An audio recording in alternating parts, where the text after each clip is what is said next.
Deus que é Espírito, que procura verdadeiros adoradores, que o adoram em Espírito e em verdade. Adorar em Espírito e em verdade. Nós nascemos para que nós tenhamos essa comunhão direta com Deus que é Espírito. E é possível quando nós cremos que nós temos a presença dEle. E por termos a presença dEle também está onde nós estamos. E não é só dentro da igreja, amém? Não é só dentro do templo. Ou seja, Ele está dentro de nós, então a presença dEle está em nós, ela está no trabalho, ela está no nosso lazer, ela está conosco 24 horas, 365 dias do ano, 70 anos que a gente viver, aquele que crê, Deus continua conosco, amém? Glória a Deus! Mesmo de máscara, dá um sorriso bonito para o seu irmão do lado, mesmo de máscara, aí vai saber que você está rindo. É porque quando a gente sorri, os olhos faz assim, né? Puxadinho. Tão bom receber um sorriso, né? Faz tanta falta. Mas glória a Deus, você que está em casa também, receba aí a nossa alegria de estar na casa do Senhor. Irmãos, abre a tua Bíblia no livro de Atos. Hoje nós vamos falar o propósito do poder de Deus. Domingo passado nós trabalhamos aqui o tema que é a obra do Espírito Santo na vida do cristão, né, que é de regeneração, de trazer o novo nascimento para nós que cremos em Jesus. E nós usamos o texto do Evangelho de João, no capítulo 3, versículo 5, onde Jesus ele está conversando com Nicodemos e ele fala que aquele que não nascer da água e do Espírito não pode ver nem entrar no reino de Deus. Então a obra do Espírito Santo na vida do cristão é gerar Deus na vida daquele que crê, amém? Isso é uma questão através da confissão.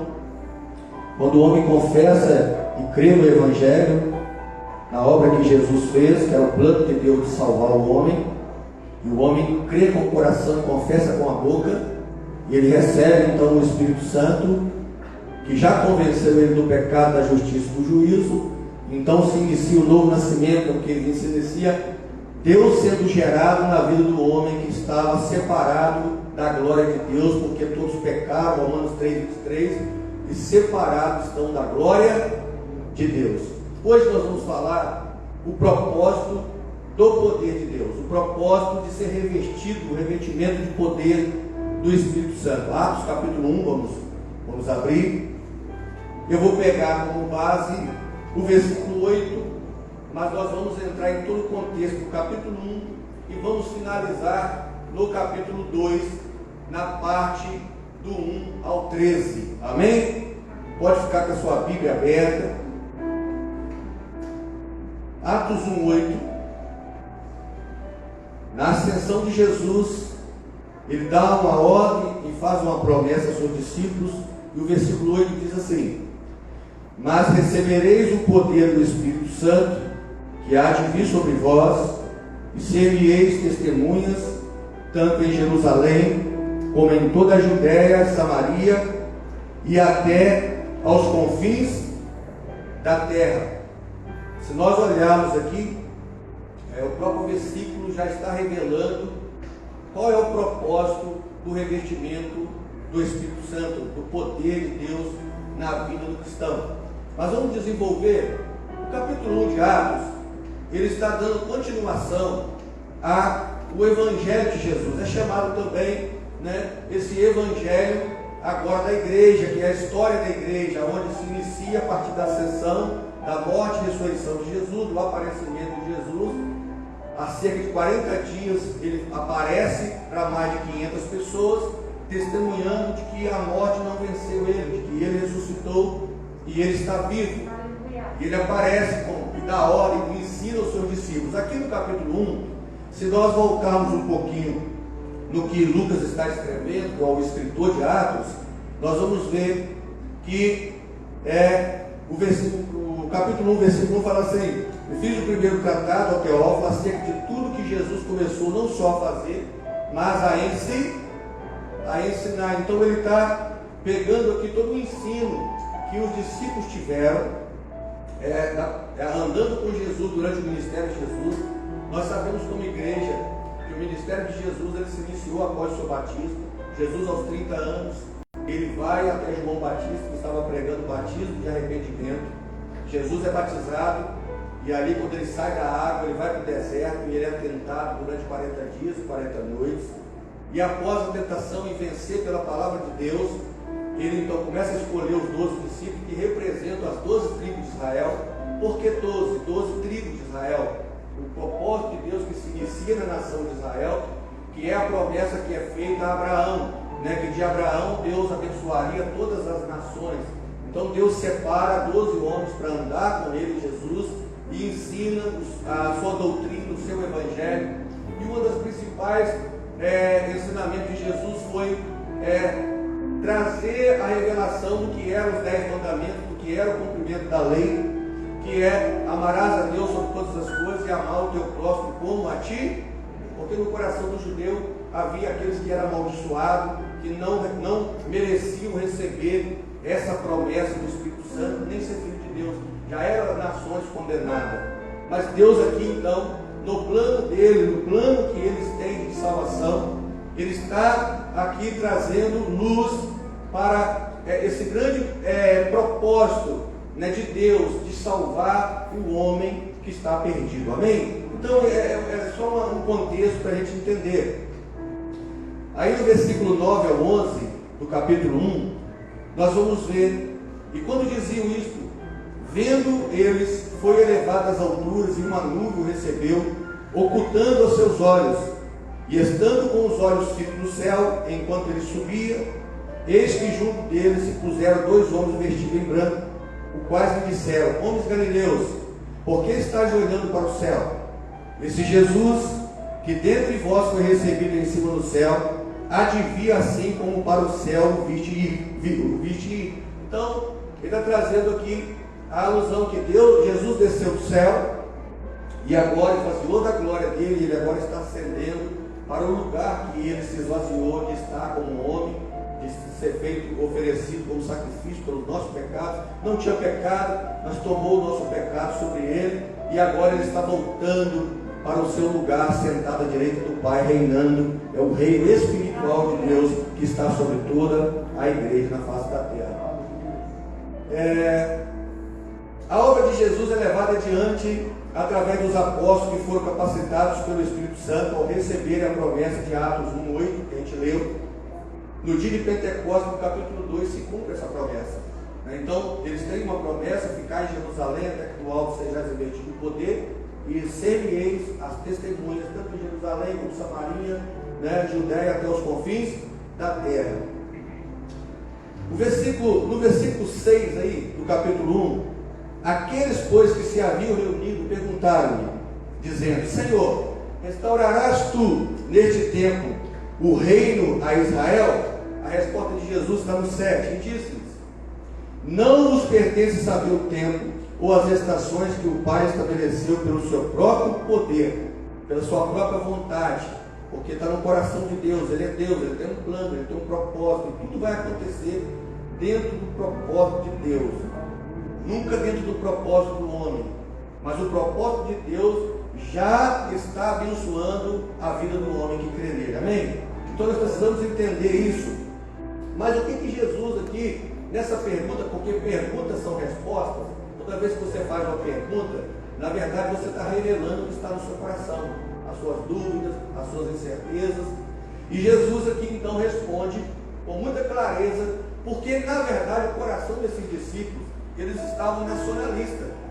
Eles achavam que agora Jesus tinha ressuscitado e que agora Jesus viria para poder tirar Israel ali do domínio romano, e aí então se iniciar o seu reino e estabelecer a nação de Israel independente, um estado independente. Esse era na cabeça dele. Então Jesus, vendo a pergunta e entendendo, ele já vem aqui, ele dá uma resposta muito plausível de que Deus tem tudo no controle, Deus tem o tempo certo para agir, o momento certo de atuar, porque a promessa que ele faz, ele cumpre. Amém? Eu quero que você tenha essa certeza nessa noite, Nunca duvide das promessas de Deus. Você pode duvidar das promessas do homem, porque o homem falha. Mas nunca duvide de uma promessa de Deus. Quantos receberam promessa de Deus, então? Eu tenho certeza que se você crer na promessa, você vai receber. Sabe por quê? Porque Israel recebeu uma promessa, a gente vê lá no Egito, e muitos não entraram na promessa. Por quê? Porque lutaram contra o Espírito Santo, lutaram contra a vontade de Deus, murmuraram na hora da aprovação. A aprovação, ela vem não para arrancar Deus de nós, a aprovação vem para revelar Deus em nós. O maior propósito da luta ou da aprovação é revelar o quanto eu estou em Deus. Se nós pararmos para pensar, às vezes na amizade humana a gente fala assim, eu estou com você, eu estou com você, eu estou com você, eu estou com você. Quando a pessoa precisa da gente na questão material, ela não pode contar com a gente.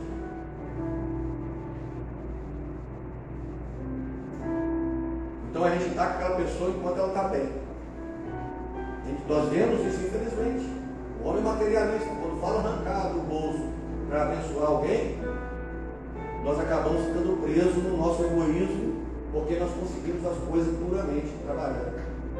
Então Deus está sempre tratando com o nosso coração, que é terreno, e elevando o nosso coração para pensar no que é espiritual, que vai além da nossa compreensão. Deus sempre vai tirar, e como Ele vai usar para tirar a luta, a tribulação, a provação, para provar o nosso coração. Deus coloca prova, né? Faz com que nós passamos prova, para que nós entendamos que nós dependemos de Deus, e é Ele que tem tudo. Por isso que o mandamento é amarás o teu próximo como a ti mesmo, porque quando nós nos colocamos na falta do outro, nós estamos nos colocando na dependência de Deus, porque todos nós dependemos de Deus. Todos nós dependemos de Deus. Mas nós vemos que essa promessa que Lucas está escrevendo, dando continuidade ao livro de Lucas, ao Evangelho de Lucas, porque também esse Evangelho é uma continuação do Evangelho de Lucas com a história da igreja. Nós vamos ver que a vontade de Deus e o plano de Deus, ele não se limita a homem, a pensamento humano. Por quê? Porque quando Adão foi criado mais Eva, Deus falou assim: crescer, multiplicar, dominar e governar. A terra foi feita para que você possa cuidar dela, governar ela. Tudo que eu criei foi para você usufruir, né? E o que Deus esperava da criação é apenas um relacionamento, um Deus santo que se relaciona com as pessoas que foram criadas santas. Mas o homem pecou e Deus não deixou, não desistiu de santificar o homem de volta. Então o plano de Deus é o que? Sempre restaurar, resgatar, trazer de volta. E uma coisa hoje na escola bíblica pela manhã nós aprendemos, foi que quando você vê assim na Bíblia, Deus endureceu o coração de Faraó. Irmãos, isso é o sentido da palavra. Deus não endurece o coração de ninguém. O coração dele é que se auto-endurece pelo que Deus está fazendo em prol do povo de Deus. Eu dei um exemplo ainda pela manhã de que às vezes você vai fazer uma bondade para alguém e aí uma pessoa se inveja disso, o coração dele se torna duro para com você. A inveja, ela traz a dureza do coração. E quando se fala de reino, se fala de governo, o Egito, o que Israel era para o Egito? Não era inimigo até o momento, porque estavam escravizados, estavam ali construindo o Egito um império muito grande. Só que Deus não fez aquela nação para isso. Deus fez aquela nação para comer do maná da terra, para beber o leite do mel, né? O mel da rocha. E aí, de repente, agora Deus começa então a investir nesse povo. Esse povo já estava crescendo muito dentro do Egito. Então Deus tem um propósito. E isso incomoda o coração daquele reino que estava perdendo esse povo. Então, quando o povo sai para a terra prometida, sai para fazer a vontade de Deus, esse homem, o coração dele se revolta e fala: agora nós vamos perder aqueles que trabalham para nós. E ele vai atrás disso. Irmãos, Deus, outro texto que nós usamos pelo menos para você entender, o Espírito Santo está trazendo aqui: Judas, o filho da perdição. Né? Então Jesus fala assim: a todos quanto o Senhor me deu, né, eu ali salvei, mas somente o filho da perdição, que é Judas, que não. Não é que ele nasceu para poder trair Jesus. Não é que ele nasceu com o propósito de ser o Judas que iria trair. Não, pelo contrário. Ele comeu da mesma comida, ele andou do mesmo ensino, ele recebeu do mesmo ensino, de todas as coisas, mas o coração dele estava tanto no dinheiro que ele viu a oportunidade para lucrar com a traição. E ele então, por ele ser o tesoureiro, ele fala: opa, eu vou receber esse dinheiro. Portanto, a gente vai ver que ele vai pegar e vai jogar aquilo no campo, depois que ele faz, que caia a consciência do que ele tinha feito, ele joga aquele dinheiro não serviu para ele para nada, e ele não encontra lugar de arrependimento no seu coração, e ele vai se enforcar e se matar. Irmãos, Judas saiu da luz e foi para as trevas. Muito cuidado para você sair da luz e ir para as trevas. Sempre cuidado, daquele que está de pé, cuida para que não caia. Porque voltar depois, você tem que encontrar arrependimento. Quando você não encontra arrependimento, você não consegue fazer o caminho de volta. O filho pródigo só encontrou o caminho de volta porque ele encontrou arrependimento. E ele falou: lá na casa do meu pai, até os servos são bem tratados. Aqui está um retrato de como Deus trata Israel e trata também os gentios, né, as outras nações, com a mesma qualidade de vida, com o mesmo padrão. A figura da parábola do filho pródigo, da história do filho pródigo, ela é justamente revelando, né, Israel e revelando nós que somos gentios. O filho que estava em casa é a nação de Israel que ficou enciumada. E aí nós vamos ver que a maior disputa, essa semana eu estava estudando o livro de Gálatas todo, e o contexto, a briga de Paulo, até mesmo com Pedro, era que a igreja naquele tempo, naquele momento, ela estava enfrentando uma perseguição, porque os judeus queriam que os que tinham aceitado Cristo fossem também circuncidados, e colocando esse peso numa nação que não foi esse peso que o Espírito Santo deu. O Espírito Santo falou que a única coisa era crer em Jesus. Eles receberam o Espírito Santo, que foi o batismo com o Espírito Santo, da mesma forma que os judeus receberam, que era circuncidado, mas na graça, nem circuncisão vale nada, é só a fé em Jesus que salva. Mas foi a maior briga entre os dois, de Paulo ter que peitar e encarar de frente Pedro, né, para que Pedro não pudesse atrapalhar o que Deus estava fazendo ali naquela cidade em Éfeso, naquela igreja de Éfeso. Então nós vamos ver que o maior propósito de Deus é tirar o homem das trevas e trazer para a luz. Irmãos, luz é a ausência de trevas, amém? Toda vez que você vê luz é porque tem ausência de escuridão. Isso é luz, Deus é luz. Todos que estão em Deus andam na luz. Nós temos que ter muito cuidado. A palavra de Deus fala assim lá no Salmo 119, versículo 125: lâmpada para os meus pés é a tua palavra e luz para o meu caminho. Ela nos faz andar na luz. Ela nos faz andar na vontade de Deus. É a palavra de Deus que vai fazer com que nós não saiamos do centro da vontade de Deus. Esse é o grande propósito. Então, muito cuidado, porque pecar, nós pecamos pela nossa natureza, mas nós temos que encontrar arrependimento. Há pecado que é para a morte. Há pecado que o homem não encontra arrependimento, não consegue voltar. Não consegue se encontrar no perdão de Deus. Não consegue falar: meu Deus, o que eu fiz, não encontra arrependimento e ele não volta. E aí, nós sabemos que o propósito do Espírito Santo em nossas vidas é justamente nos advertir, nos orientar, nos consolar, nos direcionar, para que nós não caiamos no pecado mais, para que não entristeçamos Deus, que é o Espírito Santo habitando em nós. Amém? Glória a Deus. Eu estou falando bem devagarzinho para a gente entender, porque é um assunto muito, o contexto, tem que entender muito o contexto para a gente poder falar do que o Espírito Santo colocou no meu coração. Se o plano de Deus era salvar as nações, e naquela época havia a confusão de línguas, as pessoas não entendiam, a nação não entendia a outra, porque foi a maldição de Babel. Quando foram fazer a torre de Babel, né, Deus desceu e confundiu as línguas, e aí os povos se espalharam, né, cada povo com a sua linguagem, porque o propósito da unidade daquele povo no Gênesis não era o plano de Deus, que Deus falou para multiplicar e espalhar. Eles estavam querendo ficar num só lugar. Imaginem um homem pecador num só lugar. Nós vamos ver no livro de Gênesis os filhos de Deus e os filhos dos homens. Os filhos da maldição né, da rejeição, que é o de Caim, que foram homens perigosos, que travaram batalhas. Por quê? Porque o contexto que eles foram criados foi criado fora do plano de Deus. Então é chamado filho dos homens, os filhos que é preso ao mundo, que era povo guerreiro, povo caçador, homens valentes, o contexto que eles estavam vivendo. Ao contratempo, nós vemos que quando nasce Sete, que é o filho que veio no lugar de Abel, a palavra de Deus vai dizer que agora começa a se invocar o nome do Senhor. Então nós vamos ver que o propósito de Deus é ter um povo que é filho dele.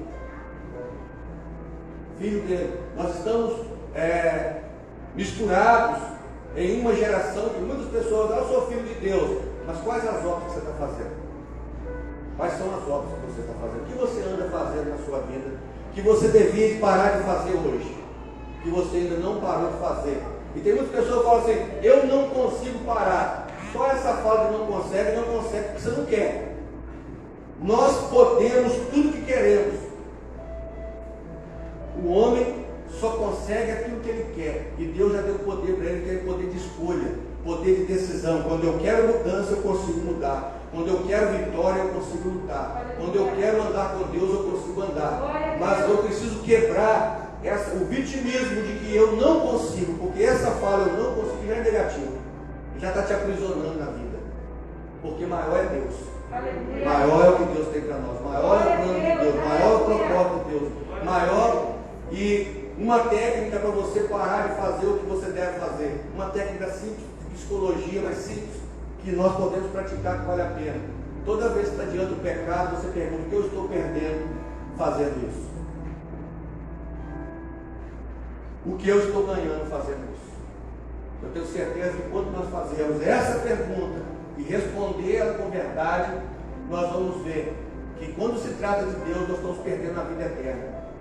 Quando se trata do mundo terreno, um homem que traz sua esposa está perdendo a sua esposa que ama, está perdendo os seus filhos, está perdendo a sua dignidade, está perdendo a sua pobreza e está quebrando uma aliança que foi feita no altar. Está trazendo vergonha para o seu matrimônio, está trazendo vergonha para as testemunhas que testemunharam o seu casamento. Quando nós vamos falar de uma pessoa que compra e não paga, ele está trazendo sobre ele o quê? Né? Ele está sendo negativo da sua vida, ele não está agindo com os compromissos simples da vida. Ou ele está comprando demais, né, sem necessidade, ou ele não está encarando a verdade e falar: olha, eu enganei aqui, eu errei, e eu preciso reconsertar isso aqui, divide isso para mim, mas eu quero andar certo com você. Toda vez que nós vamos fazer pergunta para o pecado que eu estou cometendo, o que eu estou perdendo, eu tenho a toda certeza que o pecado só traz consequências de morte. A Bíblia fala que o salário do pecado é morte, mas o dom gratuito de Deus é vida eterna. Então nós não podemos sair da luz para ir para as trevas. Nós somos a luz do mundo. O mundo precisa da nossa luz. O mundo precisa que a nossa luz brilhe no meio das trevas. As pessoas precisam andar com homem, com mulher, com jovens cheios de Deus, que vão dizer não, que vão rejeitar o diabo. Porque a única coisa que o diabo faz é matar, roubar, destruir e pecar. Ele vem pecando desde da eternidade. É ele que criou o pecado, é ele que criou essa desobediência. Então, quando nós vamos fazer essa pergunta, eu não vou andar nesse caminho, porque eu prefiro hoje. A fé de Jó, ela é o reflexo do que é uma fé que nós temos hoje, que é a nossa fé hoje.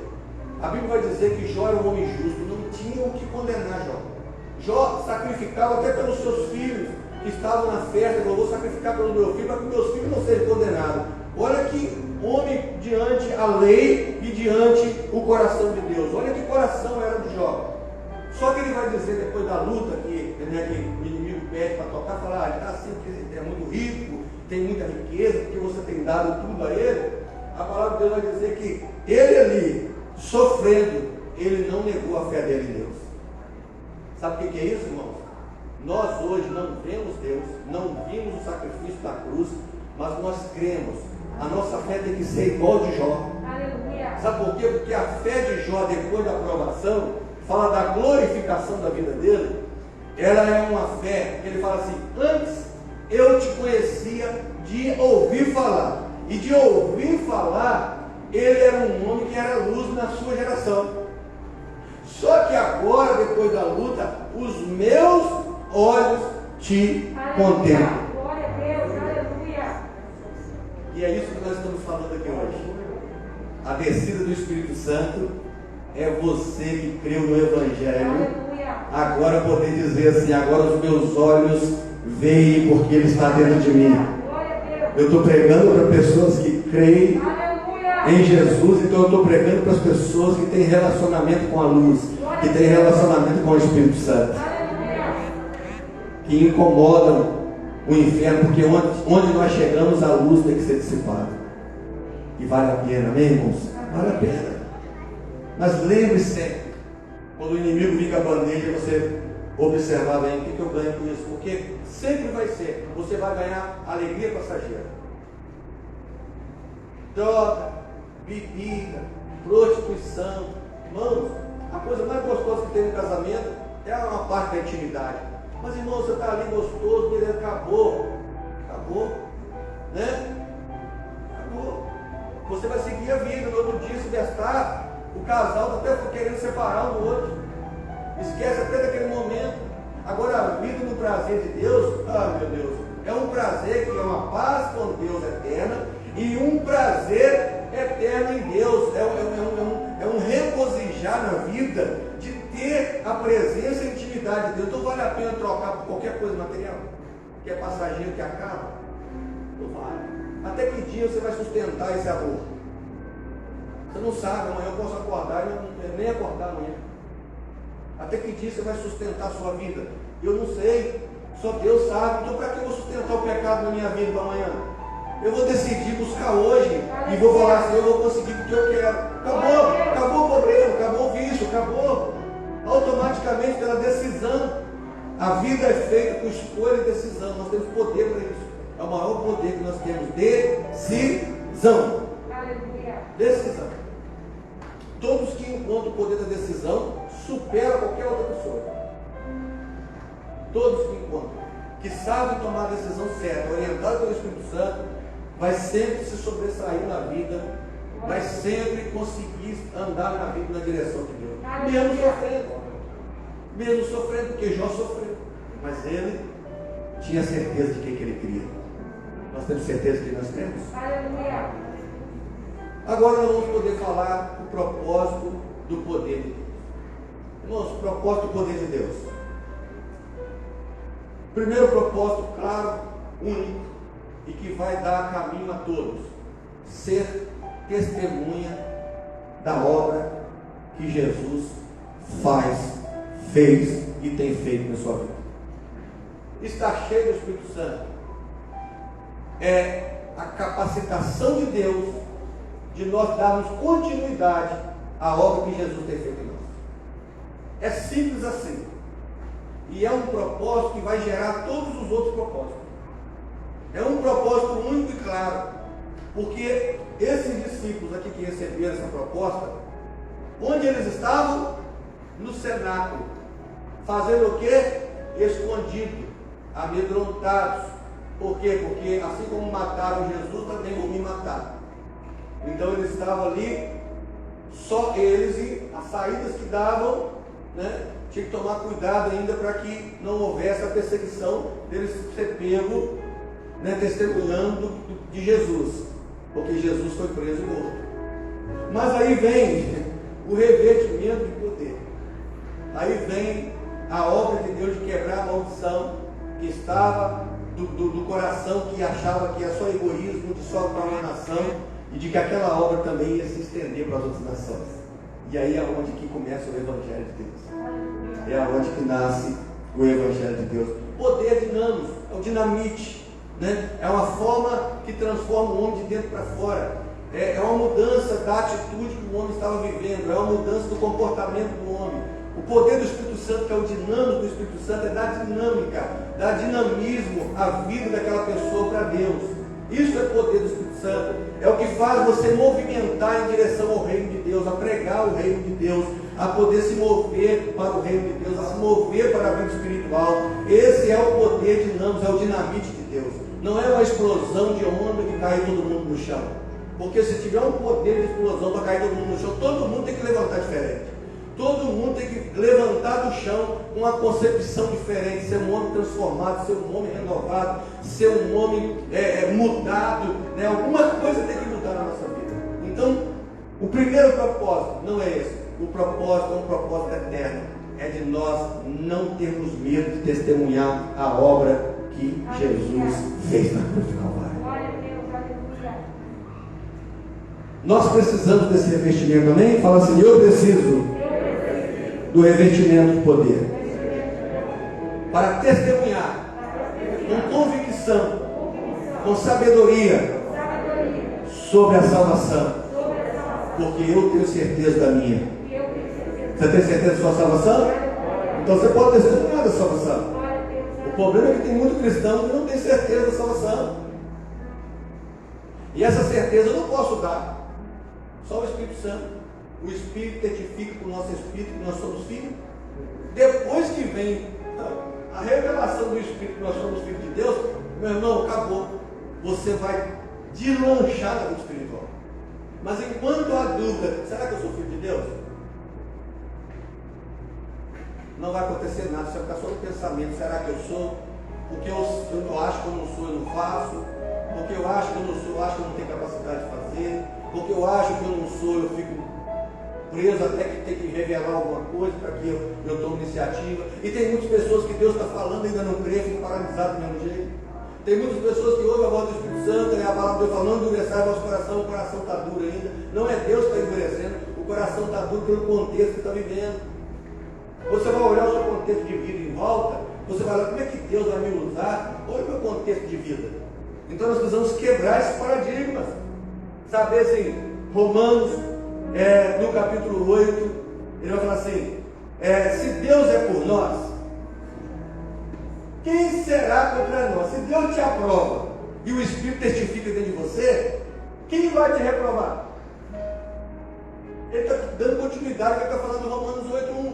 Nenhuma condenação há para quem está em Cristo Jesus, que não anda segundo a carne, né, mas nascer do Espírito. E aquele que tem o Espírito Santo é filho de Deus, aquele que não tem, não é dele. E ele vai estar dando continuidade, vai falar: quem nos separará do amor que está em Cristo Jesus? Será tribulação, será angústia, será dor, será enfermidade, será espada, será medo, será morte, anjo, principado, potestade, nada vai nos separar do amor que está em Cristo Jesus.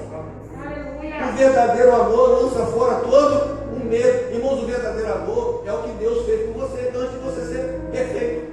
Verdadeiro amor é a obra que Jesus já fez por você. O verdadeiro amor é saber: se Ele não poupou o Filho, deu a vida do Filho para me salvar, que amor é esse que Deus tem? Então eu mergulho nesse amor. Eu quero que você mergulhe no amor de Deus. Eu quero que você tenha ciência desse amor de Deus por você, desse amor de compreender o amor de Deus que no mundo você não encontra.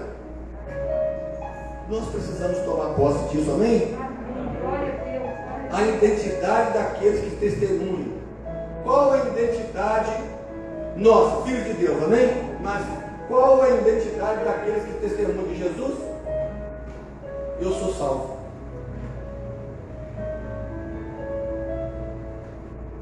Não sei se só Deus pode falar que eu sou salvo. Ele já está falando: aquele que crê em mim, ainda que morra, viverá. Aquele que crê e for batizado será salvo. Qual a dúvida que você tem?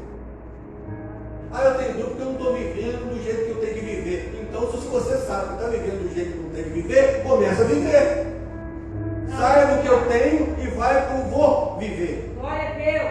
Eu tenho, está no passado, nem aconteceu ainda, né? Nem futuro não está. Não, eu vou, presente, eu vou viver. Eu vou viver o que Deus tem para mim. Aleluia. Eu vou viver a Deus. promessa que Deus tem para mim. Aleluia. Eu vou andar, aleluia, na direção do que Deus tem para mim. Aleluia. Seja o preço que for. Seja o preço que for. Versículo 9 do capítulo 1, vamos lá. Uma nuvem, né? Então Jesus é levado por uma nuvem, e nessa nuvem aparecem dois homens de branco, roupas brancas, é os anjos também, dois anjos, e Jesus é elevado às alturas, é o sinal da glória de Deus. Irmãos, abre aí Êxodo 40, Vamos ver aqui a glória de Deus quando Moisés, no tabernáculo, né? Você vê que é lindo nós compararmos. Tem muita gente que fala, estou na glória de Deus. Meu Deus, a glória de Deus sempre vai ser visível. Irmãos, a glória de Deus sempre vai impactar todo lugar. Nunca vai impactar uma pessoa só. Êxodo 40, versículo 34. A nuvem cobre o tabernáculo. E qual o propósito dessa glória de Deus? Acharam aí, mãe? Amém. Êxodo capítulo 40, versículo 34. Então a nuvem cobriu a tenda da congregação, e a glória do Senhor encheu. A glória do Senhor fez o quê? Encheu o tabernáculo. Agora olha o verso 35. De maneira que Moisés não podia entrar na tenda da congregação, porquanto a nuvem permanecia sobre ela, e a glória do Senhor enchia o tabernáculo. Quando, pois, a nuvem se levantava de sobre o tabernáculo, então os filhos de Israel caminhavam em todas as suas jornadas. Se a nuvem, porém, não se levantava, não caminhavam, até ao dia em que ele se levantasse. Porquanto a nuvem do Senhor estava de dia sobre o tabernáculo, e o fogo estava de noite sobre ele, perante os olhos de toda a casa de Israel, em todas as suas. A glória de Deus sempre vai ser visível aos filhos. Os filhos sempre sabem a hora de movimentar e a hora de parar, porque são guiados pelo Espírito Santo de Deus. A pessoa que é guiada pelo Espírito Santo de Deus, ele sempre sabe a hora de caminhar e a hora de parar, o que fazer e a hora de parar o que está fazendo. Nunca vai ficar, será? Meu Deus, ai, eu não estou entendendo. Se não está entendendo, começa a buscar entendimento, porque a barreira está em nós mesmos. Deus não é um Deus de confusão. Deus não vai trazer parábolas para filho. Deus usa parábolas, né? E usou naquele tempo, porque o povo, mesmo falando de coisas terrenas, eles não compreendiam as coisas espirituais. Mas a palavra de Deus em 2 Coríntios 2 fala assim, que as coisas do Espírito é loucura porque está na carne. Eu não estou entendendo porque eu estou na carne. É simples assim. Eu não estou entendendo a Bíblia porque você está lendo na carne. Eu não estou compreendendo o que Deus está me falando no sonho porque eu estou na carne. Só estou olhando sempre o material. Mas quando eu começo a olhar reino espiritual, quando eu começo a ver como é que está a minha vida no espiritual, eu começo a compreender o que Deus está falando na palavra, o que Deus está falando na pregação, o que Deus está falando no sonho, o que Deus está falando na visão, porque o Senhor quer guiar os filhos dele no centro da vontade dele. A dúvida vem do racional do homem, que só conhece aqui o físico, mas o Espírito Santo desbloqueia o racional e traz a existência o sobrenatural de Deus. Traz a existência, a compreensão do que Deus quer para nós. Mas nem sempre o que Ele quer é o que nós queremos. E aí que entra a barreira. Eu abri mão disso? Não. Está pegado, não está vendo. Está pegado, não está vendo. Está morrendo com aquilo ali, não está vendo, está morrendo. Está cego. Porque só é possível enxergar através do espiritual, irmãos. Deus é Espírito, amém? É por isso que Ele derramou o Espírito, para que a gente compreenda o plano dele para nossas vidas. O versículo 9 foi o meio através do qual Jesus foi afastado deles. Ou seja, a mesma forma que eles viram Jesus se estender aos céus, é a mesma que nós vamos ver Ele vindo sobre as nuvens com poder e glória. É o nosso anseio de ver aquele que reina, aquele que vive, aquele, né, que Estevão viu assentado à direita do Pai, mas agora vindo com poder e glória, trazendo o reino dele para a igreja do Senhor, visivelmente. Versículo 12 de Atos, vamos lá.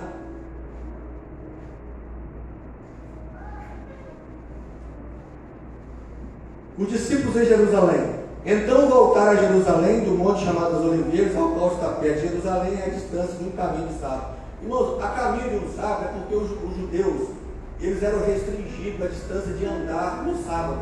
Eles tinham que andar máximo 1 quilômetro. Então, a distância do Monte das Oliveiras para Jerusalém é mais ou menos, ou 1 quilômetro, ou menos de 1 quilômetro. Então, os discípulos voltaram. E eles voltaram para onde? Vamos lá.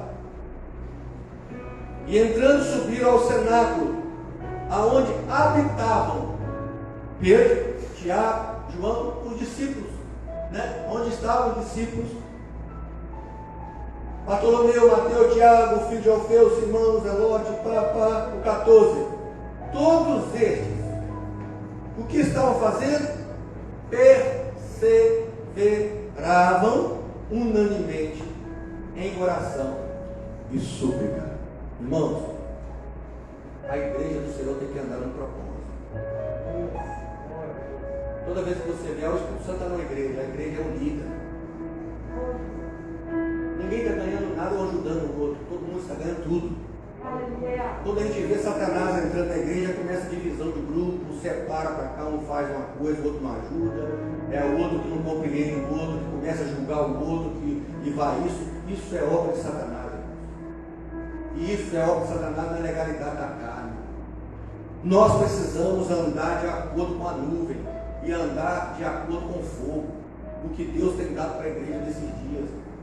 E se não é de Deus, se você tem Deus e está orando, Deus vai apagar tudo, vai acabar com tudo. Se o pastor não é de Deus, na direção que ele está dando, a sua oração vai tirar ele daqui. Mas enquanto o Senhor está movendo, não há autoridade constituída como ser de Deus, nós precisamos se mover unanimemente, num só propósito, porque o reino de Deus não é o meu reino.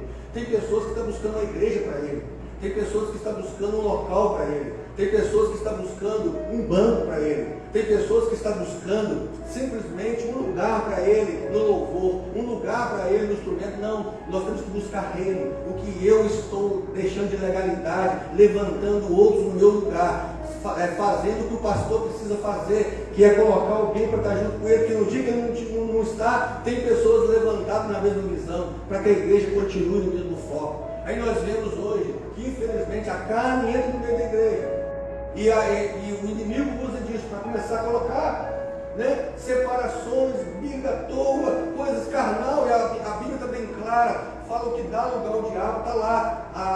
A obra da carne se manifesta: inveja, murmurações, bebedice, contenda, dissolações, imulações, falações, murmurações, reclamações, sempre negativando a obra do Senhor. Isso é obra da carne. E aqueles que praticam isso vai ficar. Eu não sou o melhor pastor, mas também não sou o pior pastor. Mas mesmo assim, eu preciso entender o propósito que Deus tem para a minha vida. E entender o propósito que Deus está guiando um corpo, que é a igreja. Se a igreja ela não anda de acordo com o que Deus está estabelecendo, está casa dividida não prevalece. Então o propósito aqui de Atos, o propósito do poder de Deus, o propósito do Espírito Santo, ele é bem claro, ele é bem convicto, é de trazer um povo, de separar um povo para um propósito, de testemunhar de Jesus, impactar o inferno, porque Pedro sobre esta pedra, eu edificarei a minha igreja, e as portas do inferno não vão prevalecer contra ela. Enquanto a igreja está cheia do Espírito Santo, ela prevalece. Enquanto a igreja está na direção do Espírito Santo, ela só cresce, ela ganha, ela atrai as pessoas. Mas quando a igreja começa a deixar a carnalidade entrar, só minha. Irmãos, em nome de Jesus, apoie uns aos outros, apoie, se ofereça. Eis-me aqui para te ajudar. É melhor servir do que ser servido. Eis-me aqui. Vai ter um evento. Eis-me aqui. Posso ajudar. Eu não quero nada em troca. Eu não quero comida. Eu não quero aplauso. Eu não quero glória. Eu não quero reconhecimento. Eu quero é servir. Eu quero servir. Eu quero ser útil para a glória de Deus. Eu quero dar o meu melhor para Deus, os meus dias, o meu tempo, o meu momento. E quando você está participando de alguma coisa, não seja aquela pedra chupada no lixo dos outros trabalhando. Seja aquele que vai ajudar a visão crescer, ajudar o líder que está buscando fazer alguma coisa. Porque toda crítica precisa ser construtiva.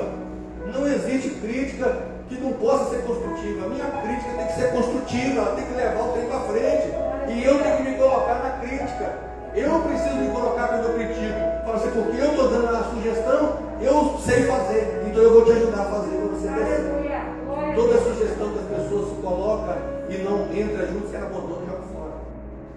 Que a pessoa não quer encarar com você, abandona e joga fora. Mas toda aquela que eis-me aqui, estou com você, vamos junto. Eu cheguei hoje pela manhã, Aí o William chegou para mim e falou: pastor, vamos fazer ano que vem um congresso de homens? Eu falei assim: vamos juntar com o Nanias, vamos juntar ele, vamos fazer. Porque o Nanias assumiu, vamos juntar ele, vamos fazer. Nós somos homens. Quando quer jogar bola, nós jogamos. Quando quer jogar dominó, nós jogamos. Quando quer fazer um churrasco, a gente faz. Por que a obra de Deus a dificuldade de fazer as coisas sem reunir? É obra da carne, é carnalidade, é não dar prioridade, é não ver ninguém crescer, é não fazer o reino crescer. Mas eu não quero ser petroquia, eis-me aqui. Eis-me aqui. Eis-me aqui. Vai ter um congresso de mulher, vai ter um congresso de jovens, vai ter um momento social, vai ter infantil. Meu irmão, quem está ganhando é o reino de Deus. Porque a nossa coroa já está lá no céu.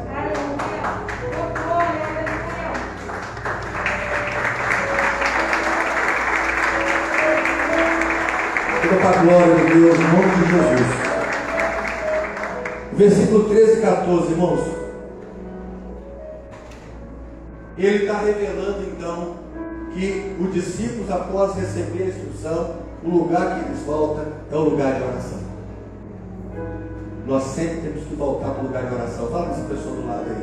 Fala: meu irmão, se você sair do lugar de oração, sempre volta para o lugar de oração. Glória a Deus. Aleluia. Aleluia. Então nós vamos ver que eles perseveravam num propósito, amém? Amém. Um propósito, nós temos um propósito. Aleluia. Ganhar jacaré com Jesus. Glória a Deus. Os propósitos, batizar almas. A promessa se cumpre no Pentecostes. Vamos lá, capítulo 2 agora. E aqui já estou encerrando.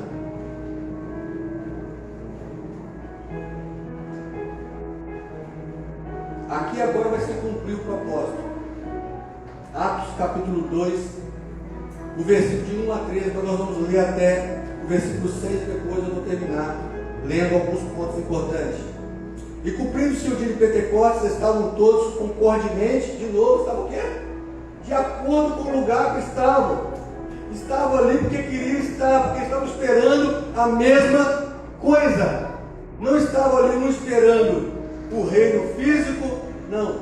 Todos estavam esperando o revertimento. Eles estavam em oração para esse propósito. Todos estavam concordemente no mesmo lugar.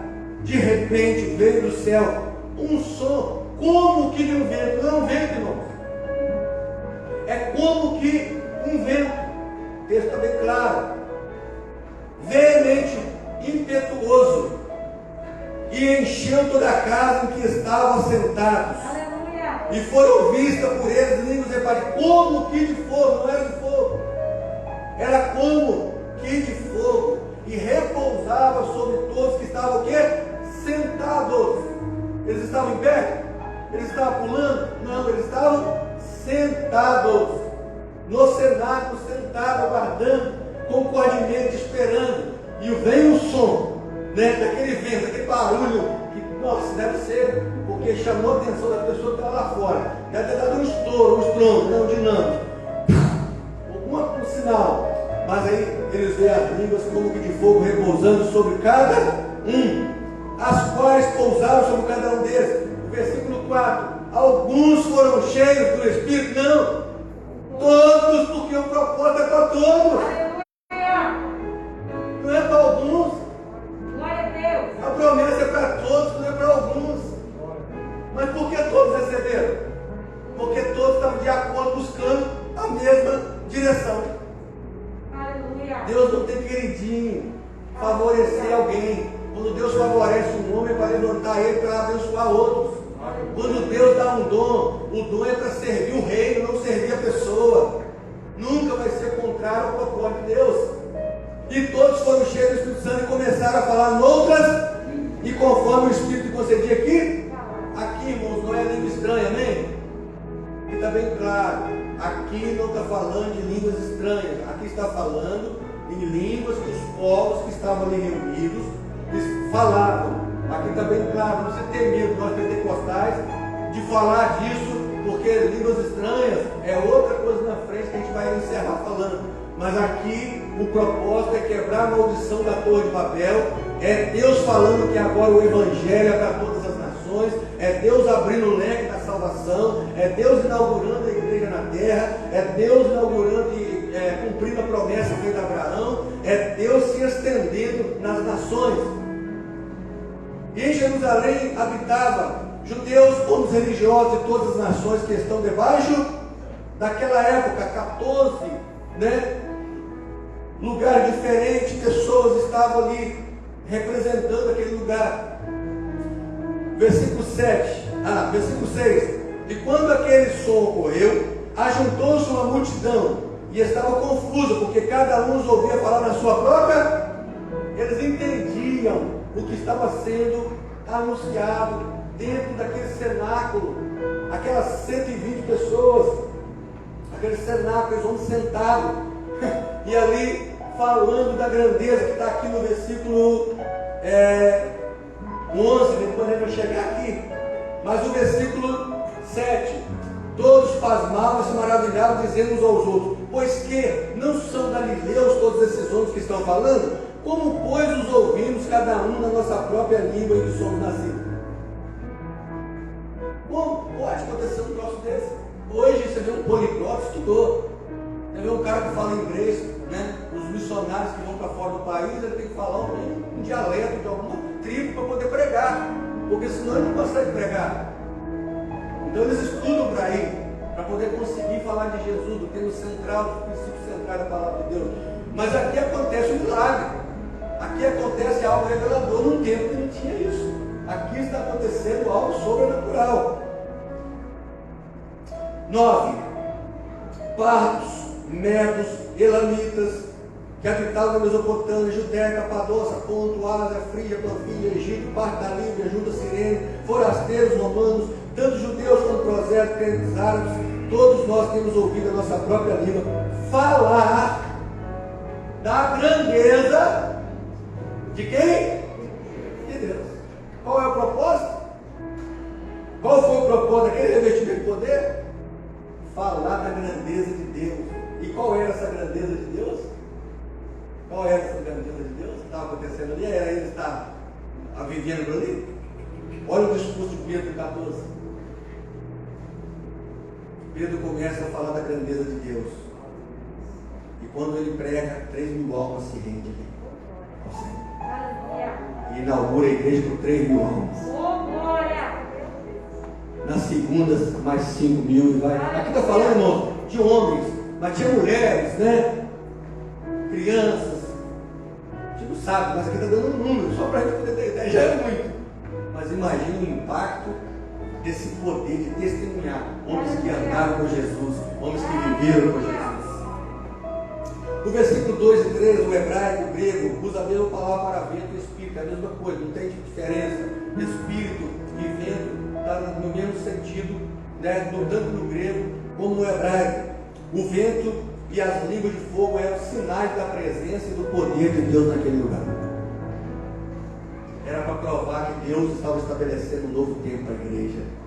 O avivamento estava acontecendo ali, naquele lugar. E aquele avivamento gerou um acréscimo de almas para o reino de Deus. Porque o que Deus cria não para nunca mais. O que Deus cria, irmãos, não para nunca mais. Não para de tudo. Porque Deus tem um propósito, amém? Deus tem um propósito. Tudo isso aconteceu 9 horas da manhã, terceira hora do dia. Imagina, 9 horas, uma festividade ali, e tal, aqueles homens em pá, cabelo. Por quê? Porque exclusivamente naquele dia os judeus estavam em jejum. Era meio-dia de jejum. E aqueles homens veio e falaram, não, então esses caras beberam. A essa hora do dia que está em jejum ainda, esses caras estão bêbados assim. Então eles falam, não pode. Mas aí Pedro, ele vai esclarecer que tudo aquilo ali era o cumprimento da palavra do Senhor se cumprindo, que o profeta Joel tinha anunciado e que agora estava se cumprindo na pessoa de Jesus. Agora vamos lá, versículo 46 agora, para a gente fechar, para a gente orar.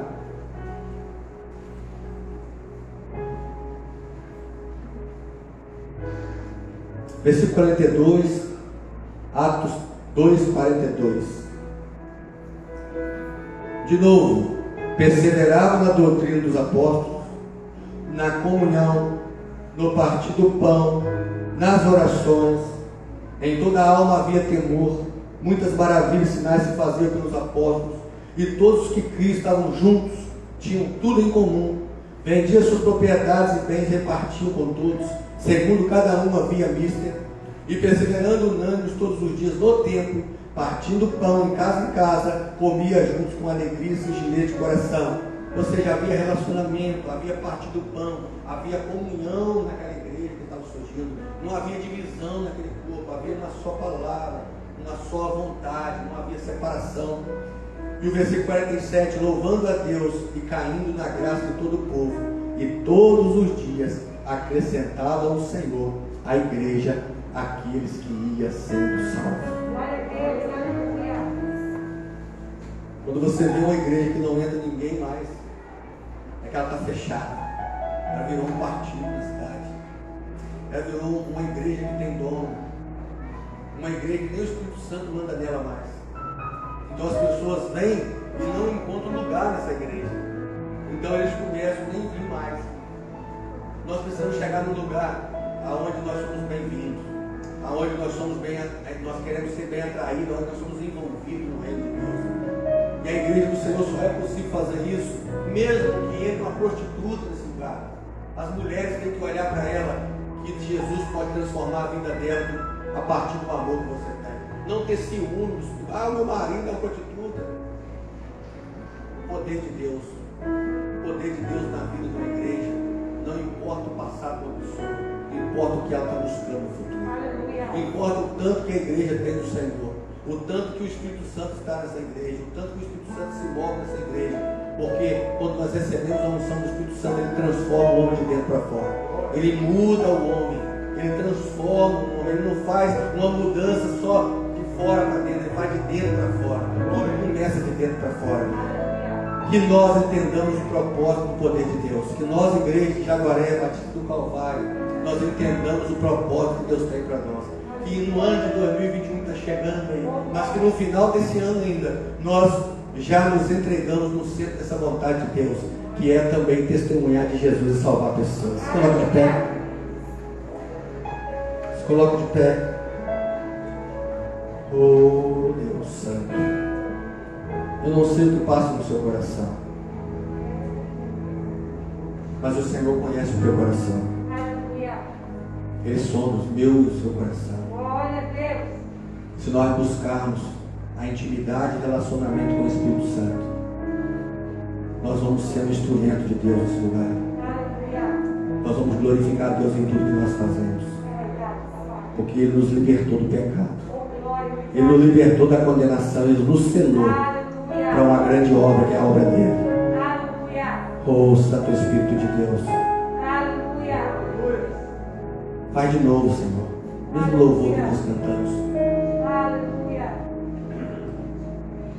Coloca a mão no teu coração, fecha os teus olhos. Ora ao Senhor, abre o teu coração para o Senhor. Vem me visitar hoje aqui.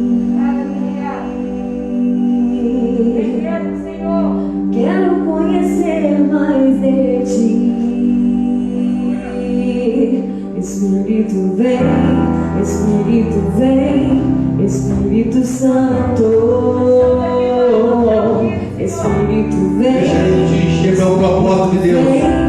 Espírito Santo. Deixa a nuvem encher a sua casa. Deixa a nuvem encher o tempo e te guiar. Deus tem para você, Deus tem para mim, Deus tem para nós.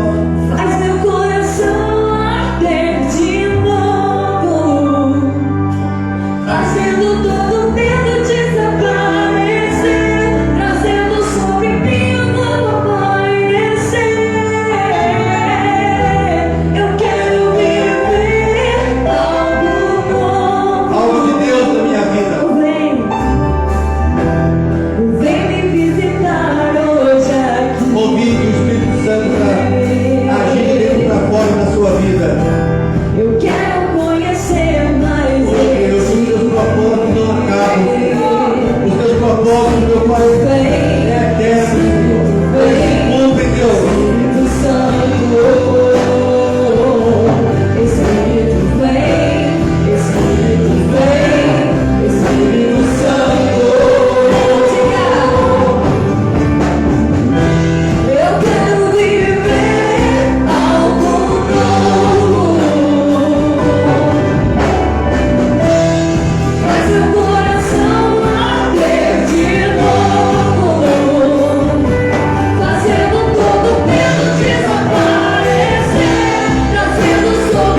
saindo dos nossos lábios. E se essa palavra tem lugar na terra boa do teu coração, em nome de Jesus, receba as promessas de Deus, receba as palavras de Deus, receba o que Deus te prometeu vai se cumprir na sua vida. Receba a unção que te capacita a testemunhar. Não importa o lugar onde Deus te levar, você vai ser capaz de testemunhar e revelar a vontade de Deus para aquele lugar. Aleluia, na autoridade do nome de Jesus. Que a unção cresça, que a unção aumente, que a unção do Espírito Santo de Deus se mova dentro de você, gerando rios de água viva para os sedentos que estão à sua volta, para os sedentos que precisam beber a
dentro do corpo do Senhor, que é a igreja, aonde o Senhor é o cabeça que direciona todas as coisas na direção do Espírito Santo que habita na minha vida. Eu posso andar em unidade, sendo útil nesse corpo, porque o teu Espírito habita em mim.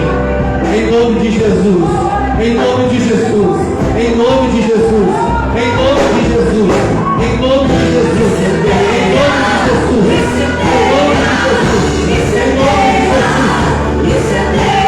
de Jesus, em nome de Jesus. Incendeia, incendeia, incendeia.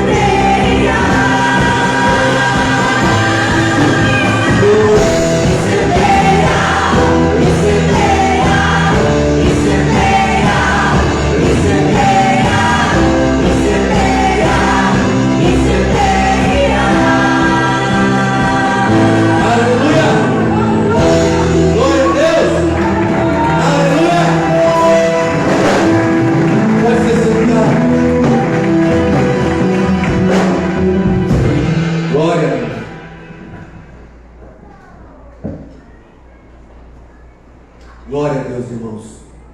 Que o Senhor nos use. Amém? Está chegando o final de 2020, entrando em 2021. E que os propósitos do Senhor continuem se cumprindo na vida da igreja, em nome de Jesus. Avisos dessa semana. Terça-feira, encontro de homens na igreja, às 19 horas. Aí os homens aí, em nome de Jesus. Está sempre de 15 em 15 dias. Os homens estão se reunindo na igreja no horário de 7 horas. Então vem aí. Nesse ano dá tempo de você entrar. Amém? Glória a Deus.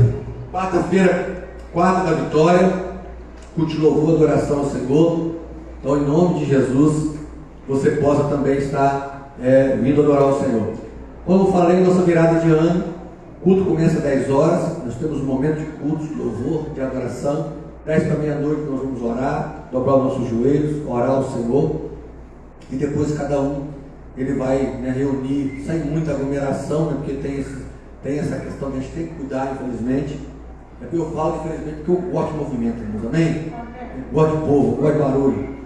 E é tão gostoso, no final de ano, a gente fazer aquele movimento junto, comigo junto, e sempre muitas pessoas aqui conosco. Mas esse ano você fica livre para fazer a sua ceia depois. Mas você que tem esse propósito de passar a virada do ano na igreja, a igreja vai estar aqui aberta, culto 10 horas e termina meia-noite, depois vocês têm, outro dia sempre é folga aí, para uns, então dá para você dormir até mais tarde, e ainda fazer a sua ceia, deixa tudo pronto em casa, tem o dia todo para fazer, depois chegar, só pegar e comer, amém? Glória a Deus, aleluia! Irmãos, hoje também é um dia especial, eu quero chamar aqui a Erenilda, cadê a Erenilda? Erenilda e o Edson, para vir aqui, estão fazendo aniversário de casamento, a gente vai orar por eles. Nós tivemos também, a Adma e o Carlos, nosso líder de casais também, que também fizeram também essa semana passada, não é isso? Podem vir cá depois também. O Ronier e a Fernanda, 18 anos, né, Ronier? E o Edson também está fazendo 18 anos de casamento. E ele falou assim comigo, ó. Vem aqui na frente aqui. Você vai conseguir falar um pouquinho para ela? Ele gravou um vídeo para você, depois vai te passar esse vídeo para você, E são 18 anos de casamento. E ele oferecendo essa bênção para esse casal, porque Carlinha, Adma, Ronier, pastor Ronier e Fernanda, em nome de Jesus, nós vamos louvar a Deus, por essa família abençoada também que está conosco aqui. Cadê a pastora Lenda? Vem cá, pastora Lenda. Em nome de Jesus, vamos ficar de frente aqui. Está com o Carlinhos Águia, são quantos anos já também? Não pode falar, não? Rapaz, está chegando aqui a promessa nossa, hein? Eu vou fazer 23, né?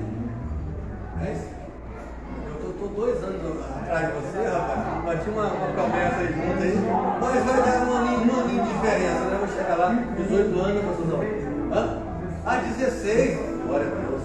16 anos de bênção. Em nome de Jesus. Glória a Deus. Vamos orar por eles. Vamos colocar. Tem mais alguém aí para fazer aniversário, casamento? Glória a Deus. Tenta sua mão aqui para frente. Daniel, Daniel também. Cadê o Daniel? Vem cá, Daniel. Daniel é o filho desse casal herança aqui, ó. Glória a Deus. É o fruto, né, Daniel? Glória a Deus. Em nome de Jesus. Tenta sua mão. Senhor Deus, Pai, nós, como igreja do Senhor, nós estamos aqui para glorificar o Senhor por essas alianças que foram firmadas, meu Deus, no altar do Senhor, que estão aqui, meu Deus, permanecendo o amor, a comunhão, meu Deus, e que o que Deus uniu não separe o homem. Que esses casais, Pai, eles continuem experimentando o melhor do Senhor. Que o amor, Pai, ele nunca, meu Pai, diminua, mas que ele aumente a cada dia, o respeito, a fidelidade uns com os outros, Senhor, e que eles possam continuar produzindo para o Teu reino, para a Tua glória, para o Teu louvor. Nós como igreja, Pai, nos abençoamos, Pai. Meu Deus, que, meu Deus, os Teus filhos possam ainda, meu Deus, enquanto não se cumpre todo o propósito do Senhor, meu Pai, de vir buscar a igreja, mas que eles continuem firmados no Senhor, e que eles continuem vivendo o melhor da vida a dois, essa união de uma só carne, realizada, meu Deus, a obra do Senhor na vida desses casais, em nome de Jesus. Nós assim abençoamos, e nós determinamos e glorificamos o Teu nome através da vida deles, que vale a pena estar junto, que vale a pena, meu Deus, aí no propósito da família, que vale a pena permanecer nos princípios que o Senhor estabeleceu, do homem criado e a mulher, meu Deus, para ser ajudadora, para andar junto, para ser uma só carne, para a glória do Teu nome e do Teu reino, em nome de Jesus. Amém? Glória a Deus. Uma salva de palmas bonita. E parabéns, hoje vou ter que inovar eu, né? O Lá maior aí, Samuel. Parabéns pra você, nessa data de casamento, com Jesus do seu lado, muitos anos de casamento. Parabéns pra você, nessa data de casamento, com Jesus ao seu lado, muitos anos de casamento. Viva! Glória a Deus! Deus cura, que o Senhor abençoe grandemente cada dia mais a vida de vocês, em nome de Jesus, em nome de Deus, em nome de Jesus, glória a Deus. Aleluia, irmãos, glória a Deus. Deus é fiel, amém? Glória a Deus, aleluia. Irmãos, sempre que você, eu sei que você já ora, mas lembre de orar pelo irmão Luiz, que está lá internado ainda. Irmão Luiz, domingo passado foi apresentado meu netinho dele, né, com a esposa dele estava aqui, ele não estava, ele já estava passando mal, e ele está internado com Covid. Eu acho que os irmãos do grupo viu lá a esposa dele, a irmã Naí, né, colocando ao pedido de oração. E o estado dele não é bom, né? Então está assim um estado que é um milagre de Deus na vida dele. Mas com nossas orações o Senhor vai ouvir. É isso que nós queremos, que Deus cure ele, que Deus levante ele. É uma pessoa abençoada, eles vieram, né? Estão aqui pouco tempo na cidade, estão congregando conosco aqui. Então, assim, que você lembre nas suas orações de orar pela vida do irmão Luiz. Amém? Glória a Deus, feche os teus olhos. Senhor Deus, Pai, nós te glorificamos por essa noite, pela tua presença, pelo teu amor, pela tua graça. E colocamos essa semana que se inicia hoje em tuas mãos. Que nós possamos andar no centro da tua vontade. Meu Deus, que nós não desviamos nem para a direita nem para a esquerda, mas sempre seguindo o propósito que o Senhor, meu Pai, tem estabelecido para as nossas vidas, para a glória do teu nome. Assim, meu Deus, eu abençoo a tua igreja, os teus filhos, e meu Pai, também todos aqueles que estão, meu Pai, cultuando conosco, meu Pai, através da live. Meu Deus, as pessoas que são tocadas e movidas também por essa palavra, que eles possam receber o melhor, em nome de Jesus. Assim nós oramos nessa noite, Pai, e abençoamos a vida dos teus filhos, no nome de Jesus. Amém? O visitante aí tem uma irmã, é a Letícia, não é isso? É Letícia? A Letícia lá atrás, né? A Letícia. Tem mais alguém visitando, irmãos, que eu vim para cá depois, né? Lá, a irmã que vem Canete, em nome de Jesus. Nós vamos dizer, igreja, sois bem-vindos, em nome, foi bom, Jesus te ama. Uma salva de palmas bonita, abençoada, em nome de você que está em casa também. Estenda a mão. Que o grande amor de Deus, que a graça do nosso Senhor e Salvador Jesus Cristo, as boas consolações e a comunhão do Espírito Santo de Deus esteja sobre toda a igreja, agora e para todo sempre. O povo de Deus diz: Amém. se Deus é por nós, Quem será? e a vitória é nossa, Em nome em nome de Jesus. Deus te abençoe, Deus seja contigo, em nome de Jesus.